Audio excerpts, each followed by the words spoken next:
রাসূল সাল্লাল্লাহু আলাইহি ওয়াসাল্লাম একবার সাহাবাদেরকে বললেন, তোমরা কি কেউ বলতে পারবা গাছের মধ্যে একটা গাছ আছে যেই গাছের কখনো পাতা ঝরে না, এর দৃষ্টান্ত হচ্ছে মুসলিমের দৃষ্টান্তের মতো, বলো তো ওই গাছটা কি?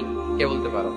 তো সাহাবারা ওই দিন কেউ বলতে পারেন নাই। কারণ কি জানেন? ওনারা কেউ বলতে পারে নাই, এর কারণ হচ্ছে তারা ভাবছিল প্রশ্ন যেহেতু করছে এটা যেন তেন প্রশ্ন, এটা কঠিন কোন গাছের একটা নাম বলতে হবে।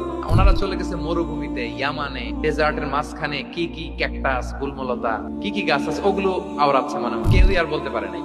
এরপর রাসূল সাল্লাল্লাহু আলাইহি ওয়াসাল্লাম যখন দেখলেন সবাই অপারগ, রাসূল সাল্লাল্লাহু আলাইহি ওয়াসাল্লাম বললেন এটা হচ্ছে খেজুর গাছ। তো আব্দুল্লাহ ইবনে উমর রাদিয়াল্লাহু তাআলা আনহু বাড়িতে যাওয়ার পরে ওমরে ফারুককে তার বাবাকে বললেন যে, বাবা, আজকে যে রাসূল সাল্লাল্লাহু আলাইহি ওয়াসাল্লাম প্রশ্ন ছুড়ে দিলেন আপনারা যে কেউ পারলেন না, উত্তরটা কিন্তু আমি পারতাম।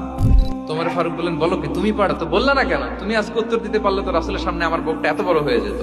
মানে লাল উট পেলে আরবরা যেই খুশি, আমি এর চেয়ে বেশি খুশি হতাম। তখন উনি বললেন যে আপনি পারতেছেন না, অন্যান্য বয়স্ক সাহাবারা পারতেছে না, মুরব্বীরা কেউ যেহেতু বলে নাই, আমি বিনয়ের খাতিরে উত্তরটা দেই নাই, কিন্তু আমি জানতে এটা খেজুর গাছ।